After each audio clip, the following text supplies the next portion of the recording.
फिर निवेदन करूंगा, कहीं जाकर मत रोइए, कहीं जाकर मत कहिए कि आपको तकलीफ क्या है। ना रिश्तेदारों से, ना नातेदारों से, ना कुटुंब से, ना कबीले से, ना अपनों से, किसी से नहीं कहना कि दुख क्या है। बस इतना करना कि किसी मंदिर में अगर पूजन करने जा रहे हो, आप जिस पाठ को कर रहे हो, जो पाठ आप करते हो, हमें ये भी नहीं कहना कि तुम शंकर का पाठ करो, हम तो ये भी नहीं कहेंगे कि शिव कवच करो, हम ये भी नहीं कहेंगे कि तुम हम बताएं वाला पाठ करो। तुम तो जो पाठ करते हो, तुम जो स्मरण करते हो, जो तुम मंत्र जाप करते हो, जो तुम नाम जाप करते हो, तुम्हारी मर्जी, तुम जो जपते हो, बस उस जप के समय पर कटोरी में, गिलास में, तांबे के पात्र में, पंचपात्र में जल हो और उस जल का आचमन, उस जल का सींचन दुकान पर, घर पर रोज करना प्रारंभ कर दो। आधे से ज्यादा तुम्हारी तकलीफ, आधे से ज्यादा तुम्हारा कर्जा, आधे से ज्यादा तुम्हारा दुख तो भगवान यूं ही समाप्त कर दे। यूं ही हम जल कौन सा सींचते हैं? भगवान अपनी दुकान पर पानी कौन सा छोड़ते हैं? अपने घर पर जल कौन सा सींचते हैं? जब मटके में से भरकर लिया है, कुंड में से भरकर लिया है, अपने घर में नल में से भरकर लिया है और वो पानी लाने के बाद में अपन सब दूर छीट दिया। अपन वो वाला पानी कभी नहीं छीटते जो रखा है, जो आराधना के लिए रखा है, साधना के लिए रखा है, जो भगवत स्मरण के लिए रखा है, हमने वो नहीं छीटा। हम तो भर कर लाए और छीट दिए। अरे भाई, बहुत दुख है, बहुत तकलीफ है, बहुत कष्ट है, कहीं मत भटको। जिससे तुम्हारी अच्छी पटे उसका स्मरण कर कर, उसका भजन कर कर, उसका कीर्तन कर कर, उसका नाम जाप कर कर।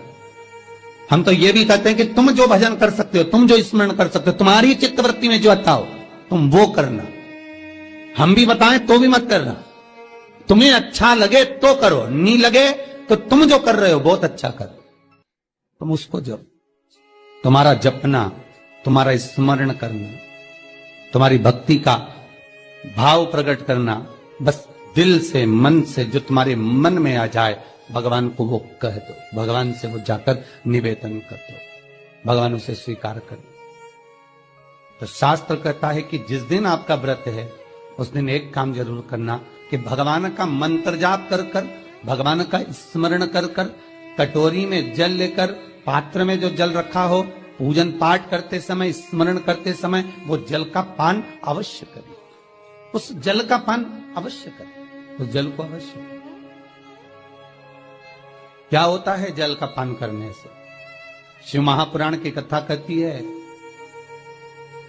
चाहे आप हनुमान चालीसा पढ़ें, चाहे आप राम रक्षा स्तोत्र पढ़ें, चाहे आप देवी कवच करें, चाहे आपकी मर्जी पड़े, जो पाठ पूजन करें, बस एक निवेदन है, पूजन पाठ करते समय एक कटोरी में, तांबे के कलश में, एक गिलास में जल अपने नजदीक में जरूर रखें। क्या होगा उससे?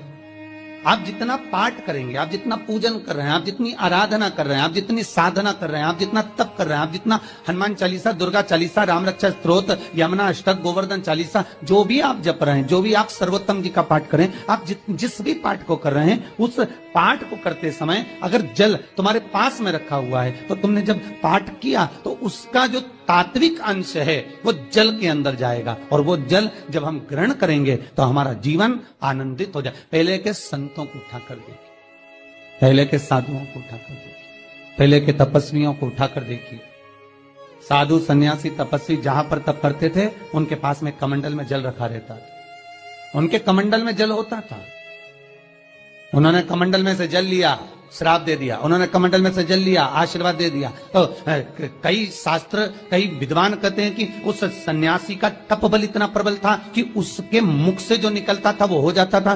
ध्यान देना, सन्यासी के तप बल से भी प्रबल था उसके कमंडल का जल, जिसको वो पठन करता था, तप करता था, साधना करता था, भजन करता था, कीर्तन करता था, तो जो जल उसके पास में रखा रहता था उसमें इतना पावर आ जाता था कि बस उसको छोड़ते ही वो श्राप लग जाता।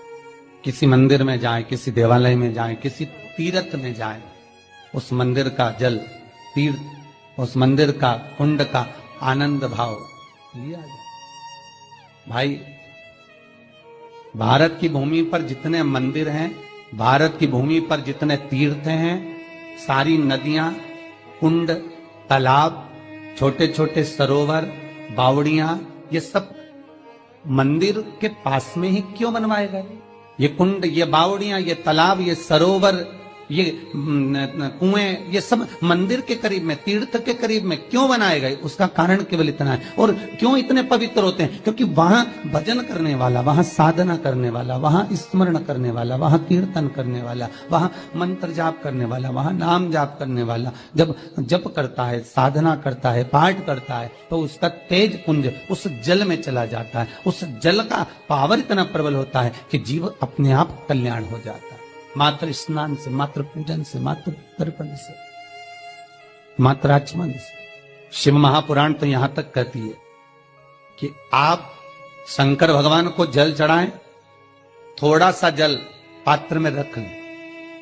जहां पूजन कर रहे हैं, जब थाली से पूजन, पहले सबसे पहले तो जल ही चढ़ाओगे ना, जल चढ़ाने के बाद उस पात्र को रख लें। थोड़ा सा पानी उसमें बचा लें, 2-4 बूंद, 8 बूंद, 15 बूंद, 20 बूंद, 1 चुलो, थोड़ा सा। भगवान शिव की आराधना करी आपने, दिया बत्ती करा, पूजन करा, आराधना करी, मंत्र जाप करा, घंटी का नाद करा, और भी लोग आए, उन्होंने भी भगवान का नाम लिया। जब घर की ओर प्रवेश करें, पूजन की थाली जब लेकर चलें, तो जो कलश में जल हो उसका आचमन कर लें या अपने ऊपर छीट लें, उससे सुख का अनुभव होता। स्कंद पुराण कहती है मनुष्य के जीवन के दुख को समाप्त करने में जल की परिभाषा प्रबल है। पहले के जमाने में बच्चों को डराते थे तो कहते थे बा हुआ है। आज के जमाने में सासों को डराना हो तो कहते बहू आई, अभी तो गई थी, कहां से आ गई, मायके गई थी, वापिस आ गई। लोगों को बहू से भय होने लगा। और मेरा निवेदन है, बहू से भय नहीं होना चाहिए, बहू से प्रेम होना चाहिए। वो अपना घर परिवार सब छोड़कर आपके लिए आई और आपको उसका सम्मान करना चाहिए। और बहुओं से निवेदन है, जिस मां ने पूरी जिंदगी जोड़ा है, संपदा को संजोया है, वो तेरे लिए संजोया है, तेरे को देकर जाए। दुख ना मना, जीवन को सुखमय आनंदमय। परिवार में प्रेम होना चाहिए, लक्ष्मी अपने आप खिंच कर आती है। जिस परिवार में प्रेम नहीं होता, क्लेश बड़ा मचता है, अपनी अपनी सब सोचते हैं, वहां लक्ष्मी नहीं आती है। लक्ष्मी परिवार में जब तक रहती है जब तक प्रेम है, लक्ष्मी परिवार से जब जाती है जब वहां क्लेश मचने लगे, अशांति जहां पर होने लगे, लक्ष्मी चली जाती है। और फिर निवेदन करूंगा, कार वाली बहू मत लाओ, संस्कार वाली बहू लाओ। कार वाली बहू लाओगे, वो कार दे देंगे दहेज में, वो कार दे देंगे विदाई में, कन्यादान में, वो तुम्हारा सम्मान नहीं करने वाली, क्योंकि कार लेकर आई। संस्कार लेकर आने वाली बहू लाइए तो कार का तो ढेर लगा देगी, कारों का ढेर लगा देगी। बहू लक्ष्मी हो, उसके चरण में स्वयं सुख है, तो आ जाए। और बहुओं से भी निवेदन मेरी जीजियों, अरियो बहुरानियों, तुमसे